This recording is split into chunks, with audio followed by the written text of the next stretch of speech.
know the Dolphins are going to have something to say about that. I expect the Buffalo Bills to try and have something to say about it. But I think if Sauce Gardner and that defense is everything they claim to be, particularly with DJ Reed running his mouth, that defense is going to be everything that we projected them to be, and it's going to come down to this bad man because he is a bad brother. That's how I feel about Aaron Rodgers. I think that this side of Patrick Mahomes, he's the greatest talent at the quarterback position this game has ever seen, and I've said that many years. I just think that with him leading the way, I just think that his experience, his poise, his ability, I just think all of those things are going to come into play. And I definitely think that they could win the AFC East and they've got a chance to get to the AFC Championship game, if not the Super Bowl. That's how I view the Jets. To me, Aaron Rodgers is going to do what he does, particularly when the remnants of losing the regular season finale to Detroit and then losing the divisional playoff game on your home turf at Lambeau Field, Oh yeah. San Francisco the year before that is your immediate residue. I think he's going to make up for it. I think he's happy to be here. I don't think he was happy at Lambeau Field in Green Bay the last couple of years. It's all a breath of fresh air. New York loves him, as they should. And I think he's going to show up and show out. The real pressure is on Saleh, the head coach. What are you going to do? Defense is your signature. Everybody knows that Aaron Rodgers probably wouldn't have elected to come to the Jets if the defense wasn't so big time. So you guys got to show up and validate his arrival by making sure you do your job defensively. And that's what, to me, this season comes down to for the New York Jets, not Aaron Rodgers, because I expect him to do that. I'm hoping the defense performs. If you heard the way Saleh talked in Hard Knocks too, he was like, we got a guy. That's how all defensive people think. Mm-hmm. Defensive people are like, hey, our defense is going to be good, especially if they get a head coaching job. That means their defense has been very good somewhere. They're also going to probably have drafting and free agency decisions to be made to make the defense good, to make the head coach look smart. Hearing him talk is like how every defense coordinator talks in the entire NFL.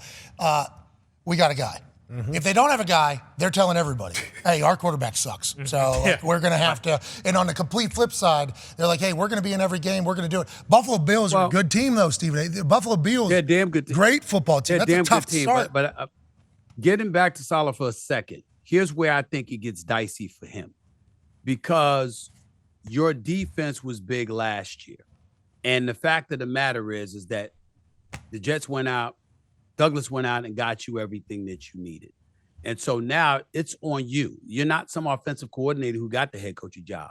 Your signature is defense. Your fingerprint should be all over this defense. And if they don't perform up to snuff, we're going to look at the head coach and we're going to talk about your ability to lead. It's just that simple. As it pertains to the Buffalo Bills, here's what I would tell you. And I said this and Stephon Diggs denied it, as he should. But I was told from very, very reliable sources weeks ago that, you know what, he hadn't been happy, which we knew. He wasn't happy on the sidelines in the AFC divisional playoff game lost to Cincinnati. He certainly wasn't happy when all those months later when he first arrived at training camp because he did so late. Why? Because he was unhappy and Josh Allen had to talk to him and McDermott didn't know what was going on and he said he was concerned. And what I had been told was that he genuinely felt like the window of opportunity had slipped. That the Buffalo Bills, once knocking on the door of a Super Bowl berth, if not a championship, there was some slippage because Cincinnati had come into the forefront Super Bowl 2 years ago, AFC Championship game last year. Obviously, Patrick Mahomes of Kansas City isn't going anywhere, and he sees Miami coming and stuff like that. Obviously, with Baltimore, Lamar Jackson and everything. And he's saying, look, man, we might have missed our window of opportunity. So there was a level of frustration there, and he wasn't happy about it. They've made amends, of course, because they know they have to. He's under contract. Josh Allen's not going anywhere. We know Josh Allen's a stud. But when you look at the Buffalo Bills, they've got some things to prove because Miami is on the come up. The Jets are on the come up. Cincinnati is there. Baltimore's on the come up. Kansas City's not going anywhere. Even Jacksonville, now that Trevor Lawrence has Calvin Ridley, that's nothing to sneeze at either. They were in the playoffs last year. The road to prosperity is very, very difficult to travel through in the AFC. And so if you're Buffalo and you went from knocking on a door to just hoping that you know what, you'll get an opportunity to be at the big dance, it's going to be a situation. They've got some stuff to prove, and we'll see what they do. The road to prosperity is not an easy one on the AFC side. You're right. Love it. It is thick over there on the AFC side. And I like that maybe that is what Stephon Diggs was so mad about. He was sitting there in his shin guards, super high fashion, looking at the whole NFL, and he's like, we ain't got no shot. And that's what he got pissed off about. We thought you potentially went on vacation, and then a couple weeks later, you're like, oh, still got it. Because you came out of your vacation It was like, oh yeah, swinging, boom, boom, boom, boom, boom, boom, boom, boom, boom, boom, boom. Yeah. And it was like breaking news, Well, breaking the thing news, about breaking news. This person's pissed, this person's gone, and everybody's like, Steven, I don't. There was a lot of that going on. You know what I mean? Fresh out of your. Well, that's always the case. I mean, listen, man, I'll tell you a story, man. I won't name the coach, but I learned this a long time ago. So I had a coach go into a press conference over a decade ago and literally went off. Stephen, they don't know what the hell he's talking about. I don't know why they allowed this guy to report. I mean, blah, blah, just going off about something that I reported in Philadelphia, out of Philadelphia and stuff like that. Got up from the podium, walked by everybody, walked by me as well, and made sure everybody saw him frown at me, and then winked at me and kept walking. And he and I had dinner that night. Wow, jeez. I'm a reporter first. Yeah, I'm a personality. I'm a commentator and all of this other stuff. But I've been covering sports for 30 years. And so when I sit up there and I say something, okay, if somebody wants to say I'm wrong, okay, how I'm wrong. Don't tell me I lied. That means somebody else is lying because I don't make shit up. I say what I report. That's what I do. And I have sources all over the place. When I came off vacation, and what you're alluding to, I will remind you that I had been at the Errol Spence Jr. Terrence Crawford fight. Did you see all of those folks at that fight? The athletes, coaches, GMs, the owner, everybody was at that fight. You don't think Stephen A. spoke to anybody? Getting a Hennessy and Coke, chilling out. Got my girl, my family with me, and I ain't doing shit. You really, really think that? Really? You don't think for 1 second that me, who's been known as being a reporter and an insider for the better part of 30 years, didn't talk to anybody? And so when somebody sits up there and says something, I'm like, okay, go ahead and say what you're going to say. Do what you're going to do. It's all right. There's a track record. Go look it up. Google me if you have to. Some people talk about reporting. I've actually done it. Oh, that's what it is. I love it. I enjoy the fact that, because you were gone, what, 2 months? How long? Just about. Yeah. I took 2 weeks off, came back 2 weeks, took another 2 weeks off. Oh, okay. All right. It's we're sitting here just like, what the hell? Where, we appreciate, because you texted me telling me to get the hell back to work. Yeah, bingo. I was like, I got you. Well, I understand that you're going to take a break during the offseason. Those offseason shows are, buddy, those are the worst. Can't wait for them here on ESPN. But you are a part of our morning, pal. Yeah. Okay? So you are a massive piece of our operation over here. And then one day leads to two. We're like, oh, he must take the week off. Okay, we got Stephen A. back on Monday. Here we go. Then we came back for the next week. Wait a minute. Where the hell? This guy quit? This guy, you got to figure it out. You did it right. Whenever you're off, though, next year, we need to be told, please, because we'd like to do My brother, the same. I've been on a mission. I've been on a mission over the last several months. I've lost 32 pounds. My cholesterol is dipped by my A1C levels. I was on the verge of being diabetic. Now I dropped that by went from a 0.6 or 6.3 to 5.3. I have not been playing around. I've been on my mission, on my health. And that's what I actually spent all summer doing. I worked out 6 days a week. If I wasn't lifting weights, I was boxing. If I wasn't doing that, I was doing Pilates. If I wasn't doing that, I was at the chiropractor. I ain't playing around. Doing what I got to do. Hey, those boxing videos, somebody's trying to do harm to you. But I know if they ran up on you, though, you got them. No problem. My boxing video, that boxing video was not a boxing video. It sucked, first of all. Yeah, well, that's what I was saying. 2 rotator cuffs. Thirdly, I had a coach a damn weightlifting coach that told me it's not a torn rotator cuff. You just need to swing and just work it out because your shoulder's tight. Oh, but God. it's no matter. I always tell my boxing coach to leave it up there. If somebody is dumb enough to think that is how I fight, roll up on me. I like it. You sandbagging everybody with videos. Yep. Yeah, this is what I look like. Go ahead, please. Go ahead. I ain't trying to beat you or AJ, though. I'm not stupid. Well, look at the size of that dome. Here's a question for you. Nobody wants to mess. I'm not trying to do something like that. Look at that guy's head. Yeah, you're breaking your hands on that forehead right there. Exactly. Go ahead, AJ.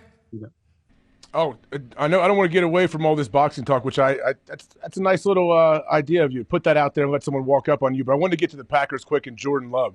You expect him to continue to play this way? Obviously, they go into Chicago and get a huge victory. You expect him to fall off? What's going to happen? This O-line. It's not about falling off. It's not about falling off. I think that here's how I view it. I view Aaron Rodgers to be one of the greatest quarterbacks I've ever seen in my life. Like I said, top 1 or 2 talent-wise. Certainly not resume because he only got 1 ring. But Aaron Rodgers is that dude to me. I've always felt that way about him. He knows that. I don't expect Jordan Love to be him. And to me, if you're Matt LaFleur and you're the Green Bay Packers and you couldn't get it done with with Aaron Rodgers, why would I think you can get it done with Jordan Love? Now, I understand he can play. Probably he's no scrub. I'm not trying to throw shade on him. Aaron Jones can ball. This kid Watson can ball. Romeo, where Arthur Romeo Dobbs, he can play. I get all of that. Defense is relatively decent. Offensive line is nothing to sneeze at. But it's going to come down to Matt LaFleur calling plays and a guy like Jordan Love being able to execute. And what you're asking me to believe is that after seeing the Green Bay Packers lose 2 consecutive playoff games in the season finale on their home turf over the last 3 seasons, that somehow, some way, somebody's going to come along and succeed Aaron Rodgers and do better than he did. I just find that very, very, very difficult to believe. I think it's a logical position to have. I think LaFleur thinks that now his system is going to be run how his system is supposed to be run because Jordan will run it exactly how the play call, where maybe Aaron was taking a little different liberties and wanting to do a little bit different thing. Yep. I think LaFleur, definitely big question mark on how he'll perform this year. Gutekunst, obviously, he's the one who made this decision to move into this next generation, this next era of the Packers. Seemingly started without a hitch. Yeah. He will be judged upon how it goes. I think good. Steven, do you like maybe you like this guy? Connor has a question for you. Yeah, Stephen A., you mentioned the Dolphins are coming, and I couldn't agree more, but I also kind of think the Dolphins might be here right now. Do you think that, if Tua does stay healthy, I think we all hope that he does, that he could go on and, possibly put himself into that MVP candidate category this season? And what do you think is realistic expectations for Dolphins fans? Well, when I say that's the brother terminology, my man. I mean, I'm with you. Yeah, right now. white brother. boy, shut up. Okay, good to know. Take notes. They're coming. That's all it is. All right, coming. So that's number one. Number two, I would tell you that. Okay. Tyreek Hill, Jalen Waddle is something special. I think that when you look at Tua, the only question about him is his health. And I tell you what, I think that, and you guys know this better than me, you're going to see folks trying to put a hat on him. Because the alternative is to have to think about defending Tyreek Hill and Jalen Waddle. You don't want that. What you want to do is compromise them in any way that you possibly can. And the only way to do it is by really putting a hat on a quarterback and rattling him, because obviously he's shown via at least 3 concussions last year that he can be rattled. Whoa, I beat Miami in that regard, but I hope that doesn't happen. I hope that doesn't happen. Not at all. I love Tua. I love his skill set. Loved him when he was at Alabama. Loved him when he came in at halftime for Jalen Hurts and won him a national championship against Georgia. And his connection with Tyreek Hill can't be ignored. Tyreek Hill's averaging like 108 yards a game, with Tua throwing him the ball in 75 a game when that's not the case. And so I just view Tua as big time. And Tyreek Hill, I think, is the scariest player in the NFL. Yes. He is just something special. Yeah, he's the greatest deep threat since Randy Moss. Obviously, he looks very different than Randy does, but somehow he's still not covered, And I don't know how that works. And shout out to the Dolphins O-line, keeping Tua relatively clean. And on the flip side of that, Ty has a question for you. Yeah, Stephen A., when you look at the Chargers, they're not exactly the Cowboys in terms of going into a season, getting all this hype, and everyone say, oh, hey, the Chargers should go be in a Super Bowl or win a Super Bowl this year because of Herbert. But for whatever reason, last year they choke big time in the playoffs. This game, they have all these stars on defense, and they still get lit up. Do you think we're looking at another Phillip Rivers here with Herbert, where he has unbelievable stats, goes out there and lights up the scoreboard, but ultimately he's just never going to win? Unfortunately, I think that's the case as long as Brandon Staley's the coach. Oh no, that's just how I feel. You're out on him? Well, you don't like. I've been out on him since he gave up a 27-0 lead in the postseason. You don't do that. You don't do that. And listen, man, it's 27-0. Look, Pat, I'm just a different breed. That brother would have flown home commercial. He wouldn't get on color. I'm telling you right now. He'd have flown home commercial. You can't lose a 27-0 lead in a playoff game to a quarterback making his first postseason appearance and threw 4 damn interceptions in the first half. How'd that happen? He can't. He throws 4 interceptions in the first half, 3 or 4 interceptions in the first half. Trevor Lawrence can't look like he can figure anything out. You're up 27-0, and you lose 31-30 in a playoff game. Really? I'm sorry. Oh no. Listen. Brandon Staley would have been fired in Jacksonville. He would not have made it out of that locker room with a job if I was Spaniard, if I was the owner. I promise you that. He'd been gone. Because there's something to be said when there's something missing when you are a coach and your team gives up a 27-0 lead in a playoff game at halftime. There's something about the pulse of the team that you don't have. That's just my personal belief. I'm not questioning his X's and O's. I'm sure he deserves the opportunity to be a coach. They haven't been sorry, but to lose like that, I'm sorry. You look at yesterday's outcome, it wasn't surprising.